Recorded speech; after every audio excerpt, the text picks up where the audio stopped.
And thank you for joining me again. This is BQ Podcast. So in this episode, I'll be talking about why your ideas are worth nothing without execution. Now, we all know this thing about people having lofty ideas, ideologies, and there's people that will come to you and be like, they have idea about this and that, that they need money to do something and so, and then you ask them about it, they're not even able to explain it clearly, but yet they think the idea is worth billions of dollars, without even knowing how to explain it clearly. So the whole thing is that no matter how good you think your ideas are, they're actually worth nothing. They are worth nothing, like zero, without execution. You have to actually put in the work. You have to actually bring it to life, make it physical, make it workable, make it usable, and then you will now find out if the idea is actually novel, just the way you thought of it in your mind. Now, sometimes our mind can be deceiving, and of course, sometimes our mind can actually be very inspiring. And don't play with the mind. Actually, the mind is very great. And when the mind gives you something that looks inspiring and novel and daring, it might actually be possible. But it now depends on the person that has that mind. Does the person have the capacity to execute, to bring that idea to life? Because if that idea is not brought to life, if that idea is not brought to physicality, then no matter how lofty the idea is, it's worthless, because no one can actually benefit from it. For an idea to be novel, for an idea to be great and impactful, it has to also impact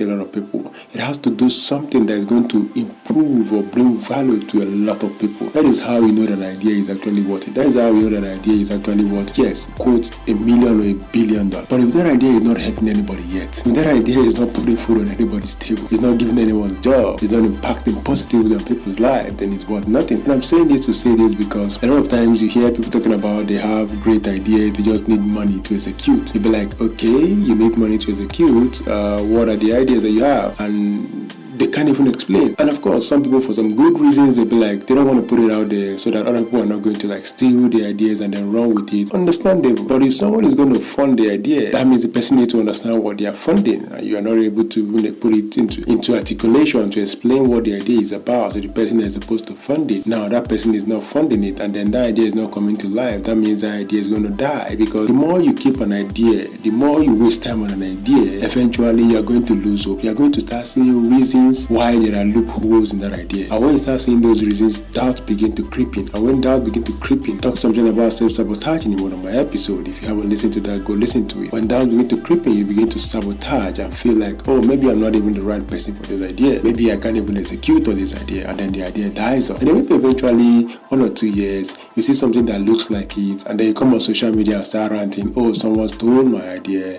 I had this idea back in the days. Yes, I didn't do it, but these are my ideas. Dude, the idea you had in your mind and didn't put into action, you didn't put into reality, is worthless and is gone. And that is why it's actually good that if you have an idea, if something crosses your mind that you think is daring, something crosses your mind that you think is going to be very impactful, that you think is going to bring value to a lot of people, I think you should actually do whatever it takes, of course legally, to bring it to reality. Even though we don't have enough resources to do it, if you have to loan, if you have to sell, if you have to do whatever business you have to do to get money to get it started, the thing is, you need to have a minimum viable working product. If you have something that is viable, something that looks good, something that looks sellable, impactful, and things like that, then it will be easy for you to convince other people to join the whole thing and kind of fund it, support you in whatever way possible. But if people are not seeing that idea in physicality, you just have it in your mind and then you expect people to fund it. Now, you have to be someone like Steve Jobs. You have to be someone like Elon Musk. You have to be someone like Jeff Bezos to be able to say that kind of thing. And people, even those guys still don't do that. They usually bring products, and then people will now see, okay, this is now working, and then they can fund it. Tesla, look at what Elon Musk had to invest his own money, millions and millions of dollars in Tesla before he got to the level it is. Yeah, he had to invest his money in SpaceX, millions and millions of dollars he got from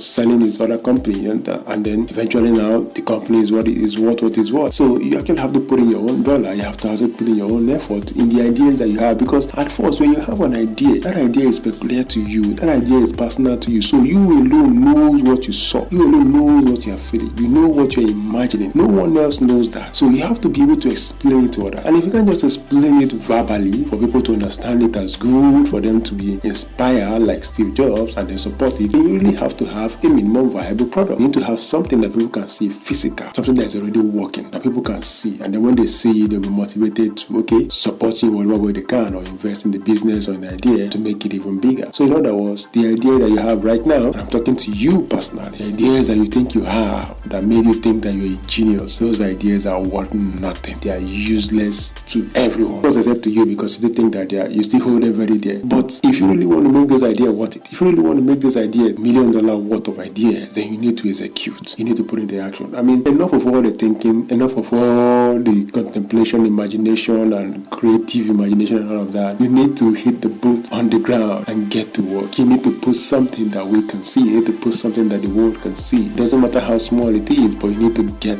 into work. You need to start doing something about that idea, or the idea is useless. And there's this thing about ideas, like I said before, if you don't execute on them, they eventually begin to die. You begin to have sabotaging thought, begin to believe that you can't do that, or you see someone that is doing something similar and you be like, oh, this is actually similar to what I was thinking of. So, and this person has gone so much far, it's gone farther that, I can't compete with this person, and then the idea eventually phases out. So once you have the idea, execute on it, no matter how small, no matter what scale, no matter how small the scale is, execute. And then from there, you know that if that idea is actually worth something. And then if it's worth something, people will support it, no matter how ridiculous it might seem right now. People will support when they see value. So that's what I got about this. I know I just thought of this and I thought I should share it. Let me know what you think about it. And thank you for checking this out, and see you in the next one.